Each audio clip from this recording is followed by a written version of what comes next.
Welcome, everybody, to today's episode of the Children First Family Law Podcast. I'm excited today to have with us Dr. Shelley Bresnick, who is a licensed psychologist in Colorado, and Jill Reiter, a licensed clinical social worker. I have worked fairly extensively with both of these people, and they're on my go-to list for these high conflict divorce cases where we need really sophisticated help to help families really address the problems that they have been having, in especially post-divorce, sometimes pre-divorce, but a lot of resist and refuse, parent-child contact problem dynamics. And they have a very interesting program that all of us should be using more, called Co-Parenting with Respect. And so welcome, both of you. I'm really glad you're here with me. Thank you, Krista. Yeah, I thought maybe let's just start by giving a little background. I know you both came at this in a little bit different path. So maybe Jill, let's start with you. Give us just a little background on how you landed in this specialized area. I think it's especially interesting because there's so many people who do this, who've come through social work or psychology training, but then won't do this type of work because they just think it's too intense or too grievable or all of those things. So tell us how you got into this. Sure. So I think probably 25 years ago or so, and Shelley, we might have even been in this class together. I did a mediation class with CDR and Associates up in Boulder. And so I became interested in the divorce realm or the domestic relations realm and just sort of continued in that and kept adding services and adding services. And then Shelley and I did a class. Previously, we provided a class called the Shared Parenting Support Program that was out of California. Felt that that just was not as up to date as we wanted it to be. And then we co-authored our program back in 2008. So Shelley, how about you? How did you land in this area? Yeah, well, when I got my doctorate, I specialized in adolescent psychology, and then I worked in a group practice early in my career where they were doing custody evaluations, some of the other psychologists. And so they started asking me to help out with interviewing the children, that sort of thing. And I just became more and more interested in that kind of work, and eventually opened my own practice, started doing evaluations myself, or continued doing them. And then, like Jill, also continued to add services to what I was doing, divorce related services. Yeah. And so That's then, great. yeah, I don't even remember when I met Jill. We've known each other for many years. And yeah, that shared parenting support program was really where we took off in terms of wanting to build our own program that we felt was a little more relevant, a little more up to date. There's some people who probably just aren't right for this model, and you have to vet that. And then how do you help them overcome that? Like, how do you gauge the actual level of resistance? Because I imagine most people would say, I don't know, I'm not very comfortable with this. Yeah, we do have a screening process. And it is, you're right, Krista, it's not for everybody. Especially if people are going through a current evaluation, like a current PRE or a current CFI evaluation, it is not the time to do this. Because another essential piece of our program is that it's confidential. So we are not talking to evaluators. We are not talking to people. But let me get back to your question. We've had several people, both of us, who over the years, the step parent is someone who the other birth parent really has had a lot of feelings towards. And one of the first things that we say is bring pictures of your kids. Let's set them on the table.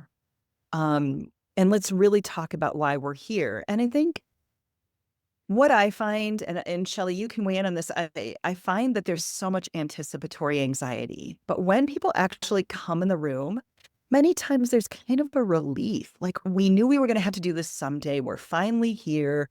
We've got a professional that's going to help walk us through this.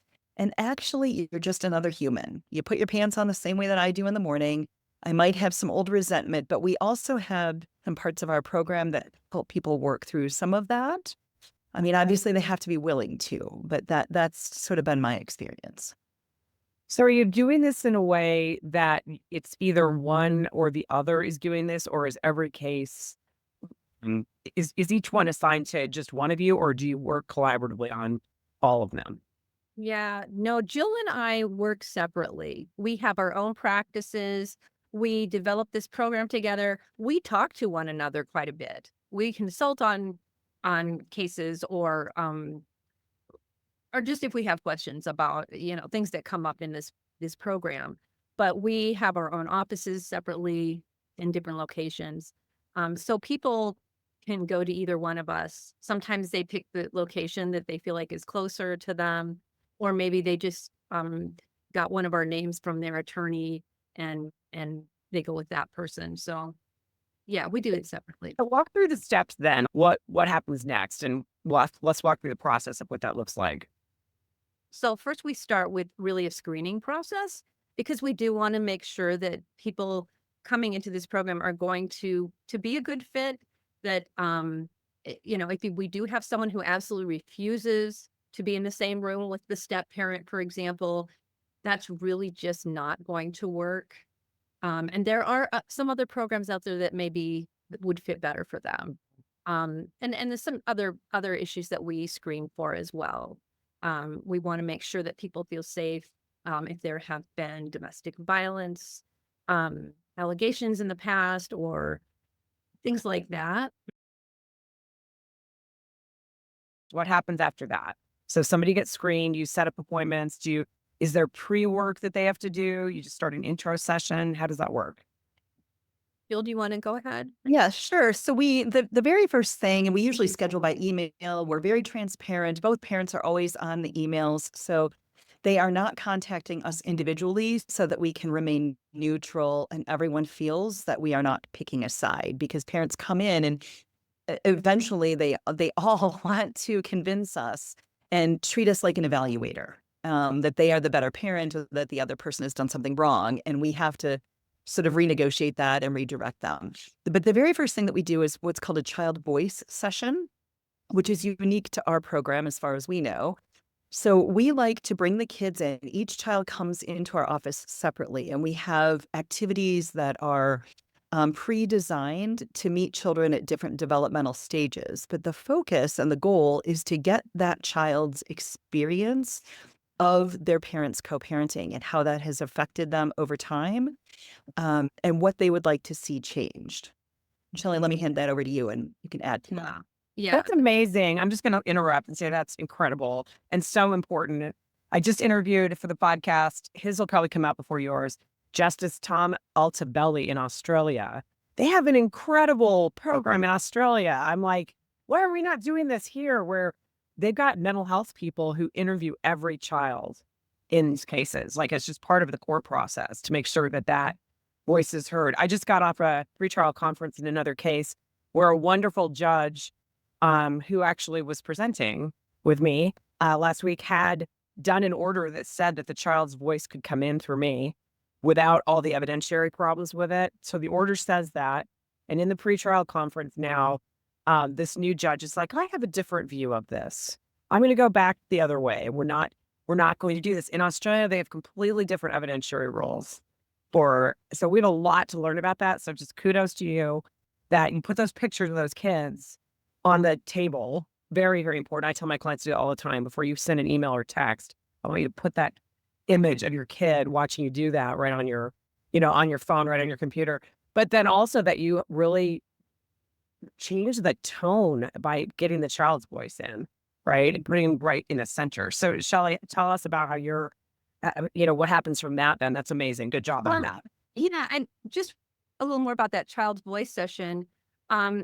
I think what's unique about what we do with the children is that we're not trying to get information to go to the court, that we're not trying to get information that a judge would use to determine what the parenting time should look like. That's not the goal at all. So our goal is to get information that the child would like to share with the parents. We let the child know that we're going to be sharing information with their parents, so it's up to them what they want to share.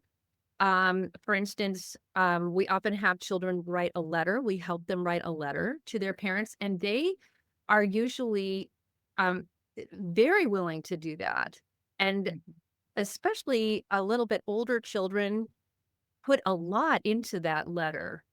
And when parents, this is such a, I mean, it's just such a touching part of this program. When we get that information to the parent and we give them a copy of this letter that their child wrote, we read it with them, often parents will cry. And it's not always new information that they're getting, but it's just from that child. It's their voice speaking to them about how hurtful the conflict is for them, how much they wish their parents could get along and be nice to one another. Those are kind of the basic things we often see in those letters that we share. But that's really an important part of this, because that's the whole reason we're doing this class, and it really brings that home to the parents.